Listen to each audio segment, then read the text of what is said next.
بسم الله الرحمن الرحيم. حبايبي شطار جريد 3 طلاب تالتة ابتدائي، وحشتوني جدا جدا وبحبكم قوي قوي. معاكم تيتشر فاطمة سليمان، وفي فيديو النهاردة هنتكلم مع بعض على paragraph at the circus. طبعا الباراجراف بالنسبة لكم حاجة صعبة وبتخافوا منها جدا، مش عارفة ليه، مع ان الموضوع بسيط وسهل. زي ما قلت لكم قبل كده، الباراجراف عبارة عن جمل جنب جمل بنتكلم فيها عن توبيك او موضوع معين بمنتهى البساطة. طب الموضوع اللي هنتكلم عنه النهاردة ايه؟ at the circus. تعال نشوف الجمل بمنتهى البساطة اتكتبت ازاي. اول حاجة لما تيجي تكتب باراجراف تسيب اول سطر بس، سيب مسافة صغيرة على قد كلمة، ونبدأ نكتب الباراجراف بتاعنا. طبعا كل جملة بعد ما اخلص الجملة بتاعتي لازم اقفل بفول ستوب. طيب وكل جملة برضو لازم تكون ايه؟ البداية بتاعتها تكون capital letter. capital letter دي قواعد لازم نعرفها قبل ما نكتب الباراجراف. اوكي، يلا كده نشوف بقى اول جملة كتبناها مع بعض ايه. We are at the circus، يعني احنا موجودين جوه السيرك. جملة بسيطة اهي.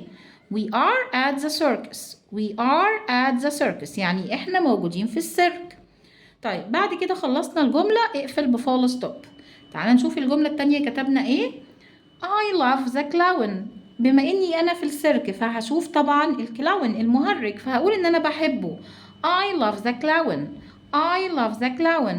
حطينا الفول ستوب بعد نهاية الجملة. He is funny. He is funny. هو بيكون مضحك. He is funny. خلصنا الجملة برضو الفول ستوب، بأكد عليكم كتير علشان ما تنسوش.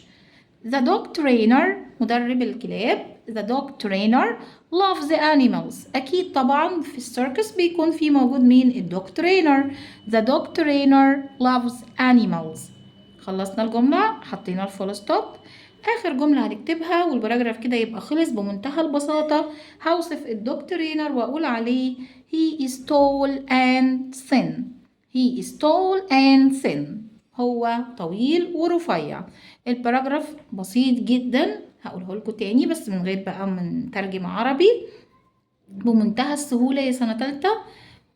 ركز كده معايا. We are at the circus. I love the clown. He is funny. The dog trainer loves the animals. He is tall and thin. اتمنى يكون الفيديو عجبكم، واستنوني في فيديو جديد هكلمكم عن باراجراف تاني ان شاء الله، علشان نبقى متدربين على معظم الباراجرافات المتوقعة باذن الله. اشوفكم على خير ان شاء الله، واتمنى لكم كل النجاح والتوفيق يا رب.